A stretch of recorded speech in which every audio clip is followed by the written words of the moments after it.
속회로 모인 여러분들을 주님의 이름으로 축복합니다. 속회는 세상적인 모임이 아니라 하나님의 이름으로 모인 거룩한 모임입니다. 우리가 하나님께서 기대하시는 대로 함께 모여서 성화의 길을 가고 성화의 훈련을 하는 그런 모임입니다. 그래서 그 안에 말씀이 있고 찬양이 있고 섬김이 있고 봉사가 있습니다. 이런 신앙의 훈련을 통해서 매일매일 주님께로 성장하는 우리 모두 속회 회원들이 되시기를 주님의 이름으로 축복합니다.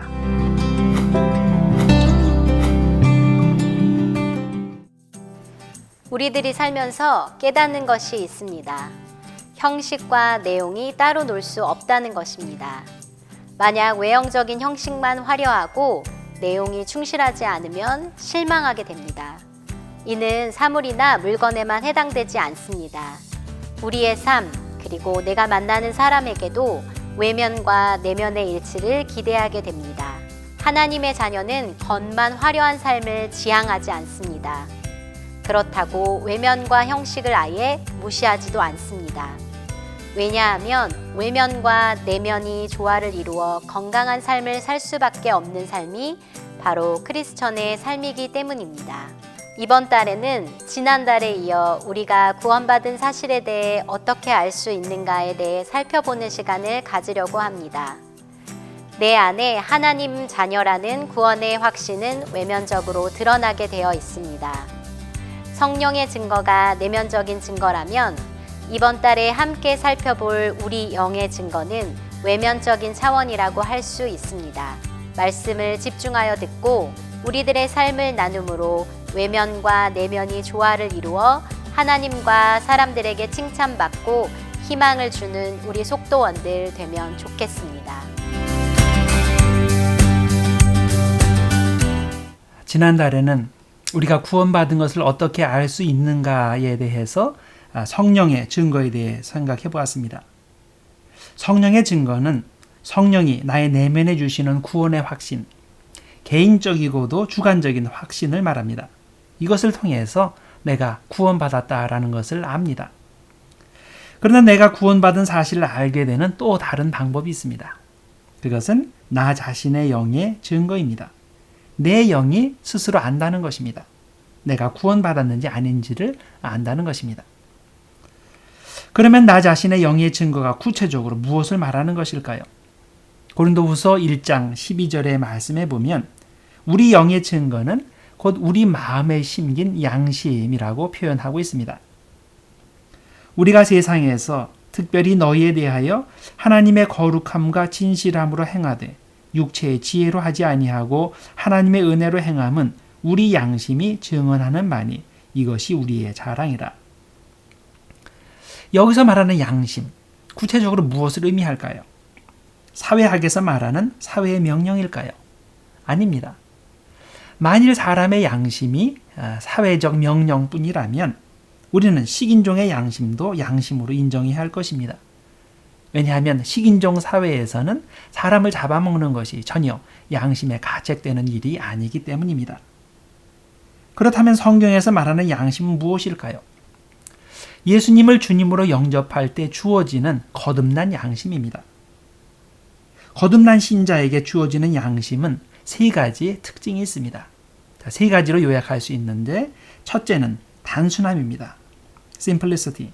둘째는 신실함입니다. sincerity. 셋째는 기쁨입니다. 영혼의 기쁨, joy입니다. 고린도후서 1장 12절을 다시 말씀드리면 이렇습니다. 우리가 세상에서 특별히 너희에 대하여 하나님의 거룩함과 진실함으로 행하되 육체의 지혜로 하지 아니하고 하나님의 은혜로 행함은 우리 양심이 증언하는 바니 이것이 우리의 자랑이라. 이 구절을 다시 풀어서 읽어드리면 이렇습니다. 우리가 자랑스럽게 생각하는 것은 이것입니다. 우리 양심에 증거하는 바는 우리가 세상에서 살 때 특별히 여러분을 대할 때 하나님으로부터 온 단순함과 신실함으로 행하였고 육체의 지혜가 아닌 하나님의 은혜로 행하였다는 것입니다. 이 구절은 우리의 양심이 하나님의 자녀됨을 증거해주는 두 가지 중요한 특징을 포함하고 있는데 바로 단순함, singleness와 신실함, sincerity가 있다는 겁니다. 자, 우선 단순함에 대해서 생각해 봅니다. 단순함은 구원받은 사람의 가장 중요한 특징입니다. 성경 원문에는 이것이 하플로테스라고 되어 있는데 영어로 번역하면 singleness입니다. 하나님을 향하여 마음이 하나라는 뜻입니다. 야고보서 1장에 보면 두 마음이라는 표현이 등장합니다. 기도할 때 믿음 없이 이리저리 흔들리면서 기도하면 두 마음을 품는 것이 되어서 하나님께서는 그런 기도를 들어주시지 않는다고 하였습니다. 이 두 마음이라는 표현을 한국식으로 하면 아마 양다리가 될 겁니다. 한쪽에 집중하지 못하고 하나만 좋아하지 못하고 이것도 좋고 저것도 좋고 양쪽에 다 이렇게 자기의 그런 다리를 걸쳐서 이것도 아니고 저것도 아닌 어중간한 상태를 말하는 거죠. 하나님을 향해서 한 마음만 품는 것이 정상인데 그렇게 하지 못하는 사람은 믿음이 없는 사람이란 뜻입니다. 하나님은 우리가 하나님을 향하여 한 마음을 품을 때 우리의 믿음을 인정해 주시고 그렇게 할 때 우리 양심이 나는 구원받은 하나님의 자녀구나 이렇게 말해 줄 수 있는 것입니다. 내가 구원받았다는 두 번째 증거는 신실함입니다. 신실함은 하나님의 뜻에 정말 순종하려는 의지이며 지극히 작은 것에도 충성할 줄 아는 신앙인의 기본 자세를 말합니다. 우리는 생각과 말과 행실에 있어서 항상 주님의 영광을 위해서만 움직여야 됩니다. 그렇게 할 수 있을 때 나의 양심은 나에게 증언해 줍니다. 너는 정말로 구원받은 하나님의 자녀다라고 증언해 줍니다. 현재 우리는 자유롭게 예수님을 믿을 수 있는 자유국가에 살고 있습니다. 그런데 지금도 많은 곳에서는 예수님을 믿으면 감옥에 가고 직장을 잃고 또 가족관계도 끊어지는 그런 일들이 일어납니다. 예를 들어서 북한이나 이란 같은 곳에서 그런 일들이 벌어지죠. 그런데 그런 곳에서도 비록 숫자는 적지만 역시 신실한 기독교인들이 있습니다. 정말 구원받았다는 양심의 증거를 가진 사람들이죠. 그들은 어떤 어려움이 와도 심지어는 목숨을 잃을 위험이 와도 변함없이 주님께 순종하는 신실함이 있는 사람들입니다. 세 번째 증거는 기쁨입니다. 내 안에 기쁨이 있으면 구원받았다는 증거가 됩니다. 그런데 내가 현재 영혼이 기쁘다고 해서 무조건 내가 구원받은 사람이구나, 내가 제대로 신앙생활하고 있구나 이렇게 생각해서는 안 되겠죠. 왜냐하면 하나님의 자녀에게 주어지는 기쁨과는 다른 그런 종류의 기쁨이 있기 때문입니다. 바로 세상적인 기쁨입니다. 우리는 보통 이것을 기쁨이라는 단어보다는 즐거움 혹은 쾌락이라는 단어로 구분해서 표현합니다. 이것은 영혼의 기쁨이라기보다는 육체의 즐거움이라 할 수 있습니다. 이런 기쁨은 내가 구원받은 하나님의 자녀라는 것을 증거해 줄 수 없습니다. 내가 구원받은 하나님의 자녀라고 증언해주는 참된 기쁨 무엇일까요? 바로 주님께서 주시는 하늘의 기쁨입니다.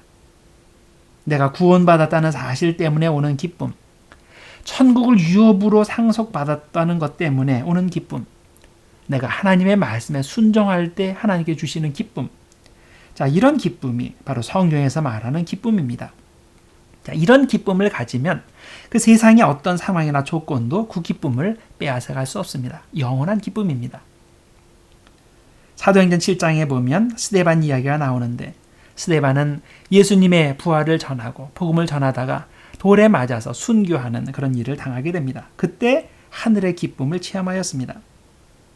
구원받지 못한 사람, 천국을 유업으로 받지 못한 사람은 이런 상황에 처하면 절망하거나 좌절합니다. 영혼과 육신의 지옥을 경험합니다. 그러나 구원받은 하나님의 자녀는 오직 천국을 바라보며 기뻐합니다. 우리에게는 돌에 맞아 죽어가면서도 스데반같이 기뻐할 수 있는 초능력이 있다는 것을 아십니까? 구원받은 사람에게 주어지는 하늘의 초능력이 최악의 상황 가운데서도 우리가 기뻐할 수 있도록 우리를 돕습니다. 여러분과 저는 구원받은 하나님의 자녀입니다.